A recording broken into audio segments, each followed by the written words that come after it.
Hardas will join me, India representative, American Jewish Committee, very soon. But let me straight away go to Anat, who joins me from Tel Aviv. Describe this movement for us. Well, for 2 years, we're waiting for this moment. And, you know, when you aspire for something and then you get it, you don't believe that you got it. So this is the mind frame in Israel. We see the pictures, we see the hostage that by now we know their names and their age and their family and their mother and their father. They are like our family.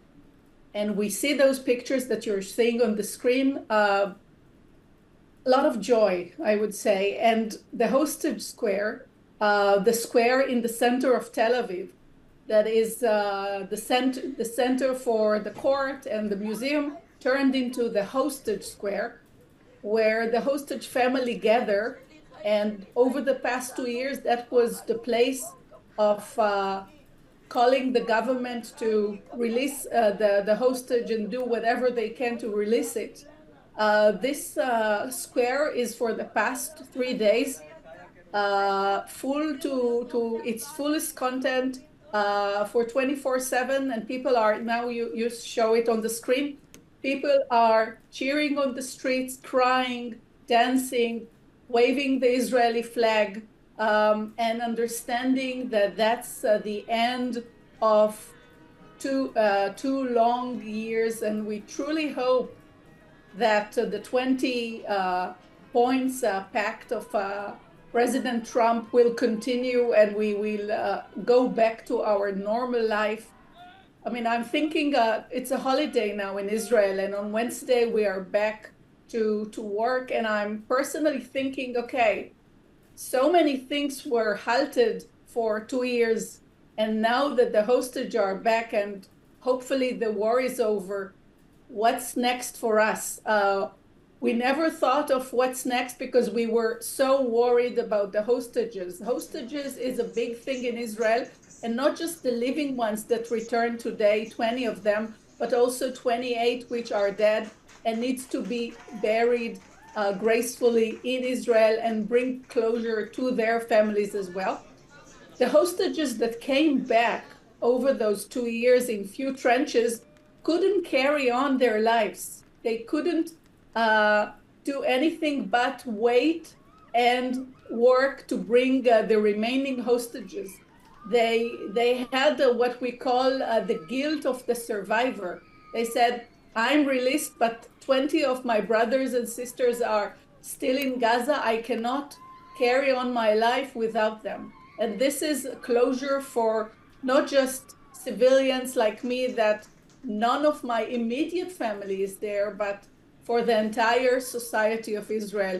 We truly hope that we are embarking on a new chapter in our life. And inshallah, we say, also in Israel, there will be peace in the region. Okay, Ambassador Vora, if you take a step back, how would you describe this movement in history? Is it momentous structurally, or you think that it requires far more serious effort in context of political resolution of this issue?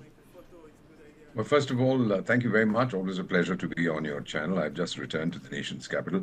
And I want to tell the young lady from Tel Aviv, Shalom, Pitzakon le Israel, ma'am, you have won. You have brought your brothers and sisters back home. I heard your Prime Minister praise President Donald Trump very effusively for bringing the hostages home. No one has praised him for making peace there, because peace is not going to come so quickly. It's called the Gaza Peace Plan. But if you think that Hamas, which is dedicated to the obliteration of Israel, is going to change its mindset, ma'am, I'm 74 years young, 52 years in diplomacy. I've seen this and more in my career.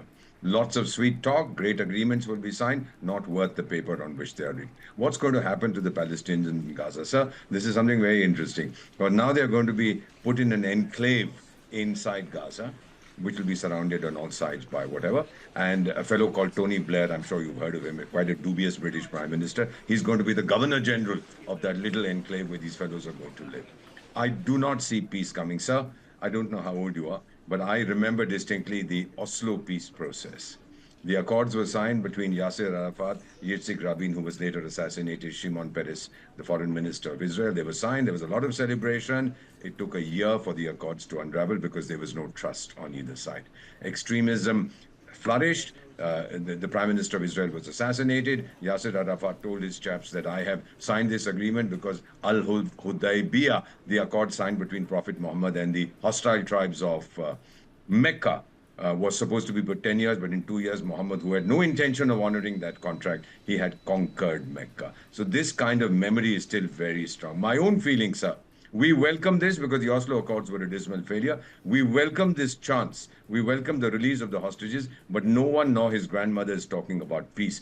And then I see that the Europeans who were totally marginalized in this process, unlike in Oslo. They've all rushed to please President Donald Trump, come to Sharm el-Sheikh, where they will be doing whatever they are doing.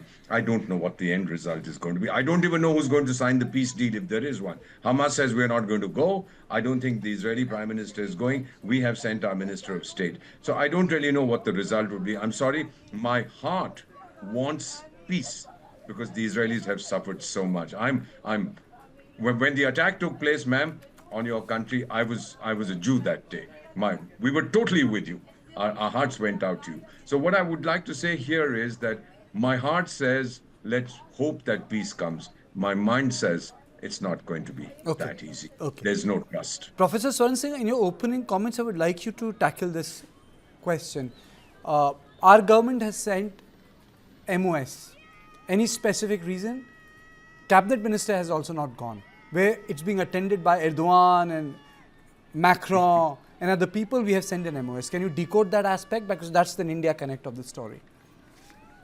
I think clearly, Karthik, it's a difficult maneuvering between India's historic close connections and support to the Palestinian cause and India's increasingly close partnership with Israel.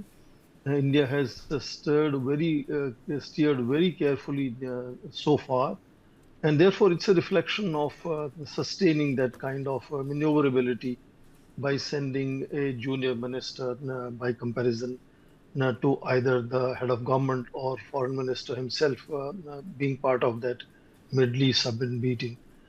As far as Ambassador Bohra's comment about a little pessimism about peace coming, I think all of us are in agreement on that. But let's put it in a historical perspective and see that this reality is not any different. And Ambassador Bohra will vouch me when I say that in last 300 years, the average lifespan of any peace agreement has been about 4 years. So peace agreements need to be repeatedly revised, signed, and they often get violated. So in last 2 years of relative despondency, when world started believing that nothing can stop Netanyahu's commitment to completely eliminate Hamas, this festive mood, I think, is a positive sort of pictures one can see here. But of course, challenges continue even in exchange of prisoners and detainees. The Palestinian detainees from the side of Israel, reportedly 1900 or 2000 or 1700, are still in process of being released. The Israeli prisoners or hostages are already released, 20 of them who were alive. But what about 28 who are coming packed in boxes? How much of that is going to be Professor, by can the issue of Gaza, Professor, can the issue of Gaza and issue of Gaza and West Bank be treated separately? I think the political dimension, if you see that 20-point proposal of President Trump, is of least importance as far as I read the 20 points. The most important reading that I see in it is the security of Israel and immediate infrastructure building and development of Gaza, disarmament and sort of destruction of Hamas as an organization, allowing them to leave the territory if they want to go to other countries. How and when and under what process the political representation of Palestinians will be sort of showcased or built is absolutely not clear. And they are all talking about an international kind of security stability force, international kind of group of experts, board of peace led by President Trump, externally driven stability, not peace, externally driven stability and the focus on security for Israel and development of Gaza Strip.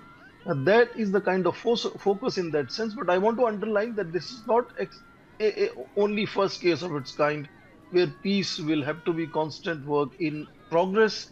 Stability could perhaps be assured, and there are going to be so many hiccups, unbelievably difficult reality. Okay. But it's a good thing to see certain amount of festive mood, at least in Israel. And I was surprised, Prime Minister Netanyahu saying that they have fulfilled all their goals, which is someone who studies diplomacy is a misnomer, because if one side has achieved all its goals, get ready for the next war as soon as possible, because other side Then, has obviously lost it completely. then So I think that's a kind of a formulation that still persists from Israeli side, and of course Hamas as well stands on its own commitment to sort of not really disarming,